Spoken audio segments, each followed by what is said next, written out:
Hi dear student, मैं आपकी Gauri ma'am Gauri steno word में आप सभी का स्वागत करती हूँ। मैं इस प्लेटफॉर्म पर हिंदी इंग्लिश डिक्टेशन की स्पीड प्रैक्टिस क्रमवार तरीके से करा रही हूँ, जो आपके सभी स्टेनो एग्ज़ाम के लिए बहुत ही महत्वपूर्ण है।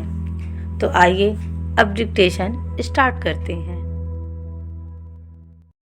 18 स्टार्ट। भारत का प्राचीनतम खेल तीरंदाजी आज सरकार की दोषपूर्ण खेल नीतियों के दुर्भाग्यपूर्ण शिकंजे में जकड़कर पूरी तरह उपेक्षित है। यही एक ऐसा खेल बचा है जिसमें भारत द्वारा अंतर्राष्ट्रीय स्तर पर कुछ कर दिखाने की थोड़ी बहुत उम्मीदें बची हैं। सरकार और खेल संघों की इस उपेक्षापूर्ण नीति के चलते अंतर्राष्ट्रीय स्तर पर तो भारत की किसी भी खेल में कोई अच्छी साख नहीं रह गई है। यदि यही स्थिति रही तो धीरे धीरे लगभग हर खेल पतन की गर्त में समा जाएगा। इन्हीं उपेक्षाओं और खेलों में कुंठित राजनीति के समावेश ने तो भारत को विश्व स्तर पर कहीं का नहीं छोड़ा है। लगभग प्रत्येक खेल में विश्व स्तर पर हम कहीं नहीं टिक पाते हैं।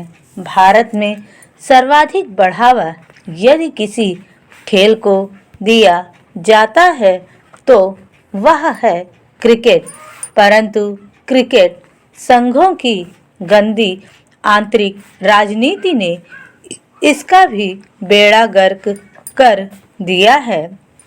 इसी तरह किसी जमाने में विश्व की सर्वश्रेष्ठ समझी जाने वाली भारतीय हॉकी भी आज पतन के उस कगार पर है जहां से उसकी वापसी लगभग असंभव ही दिखाई पड़ती है। इसी तरह प्राचीन भारत के महानतम धनुर्धरों श्री राम, अर्जुन, कर्ण आदि को की महान परंपरा का निर्वाह करने वाला आज एक भी तीरंदाज भारत में नहीं है। जब किसी भी प्रतियोगिता में भारतीय तीरंदाजी टीम हिस्सा लेती है तो उस समय भारत के महानतम योद्धा अर्जुन की याद अवश्य सताती है। काश यदि अर्जुन जैसा कोई होता तो तीरंदाजी में भारत का कोई सानी नहीं होता। हाल ही में नई दिल्ली में संपन्न हुई 4 देशों की तीरंदाजी प्रतियोगिता में भारत ने टीम चैंपियनशिप तो अवश्य जीती, परंतु व्यक्तिगत मुकाबलों में चीन का तीरंदाजी में वर्चस्व रहा। किसी भी प्रतियोगिता में टीम चैंपियनशिप से ज़्यादा महत्व व्यक्तिगत स्पर्धाओं का ही होता है। इस प्रतियोगिता में मेजबान भारत सहित भूटान, चीन, यूगोस्लाविया व सिंगापुर ने हिस्सा लिया था। भारत और चीन को छोड़कर अन्य देशों के तीरंदाज प्रभावशाली प्रदर्शन न कर सके। कुछ समय पूर्व तक तीरंदाजी में चीन काफ़ी पिछड़ा हुआ था, परंतु उनके तीरंदाजों ने आशा के विपरीत अच्छा प्रदर्शन करते हुए इस खेल में भी अपना दबदबा कायम कर लिया।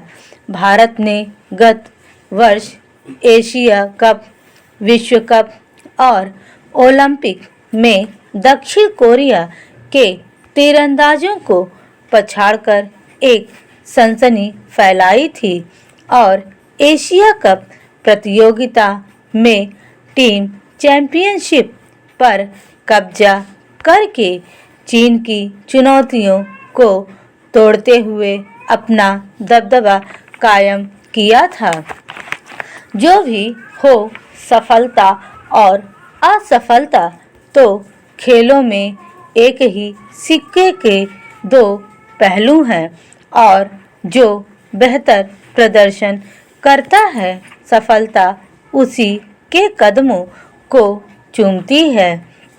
इस दौरान भारत ने कई अंतर्राष्ट्रीय प्रतियोगिताओं में हिस्सा लिया, फिर भी आज तीरंदाजी अन्य खेलों की तुलना में काफ़ी उपेक्षित है।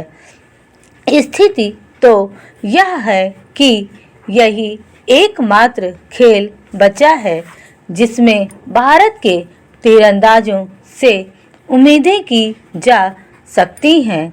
इसके बावजूद इस खेल के प्रति उपेक्षापूर्ण रवैये का कारण तो पूरी तरह समझ के परे है। सरकार को भारत के इस प्राचीनतम खेल को हर संभव बढ़ावा देकर खिलाड़ियों को आधुनिक उपकरणों सहित हर संभव सुविधाएं प्रदान की जानी चाहिए ताकि कम से कम इसी खेल में पदक जीतने की उम्मीदें जीवित रहें। स्टॉप।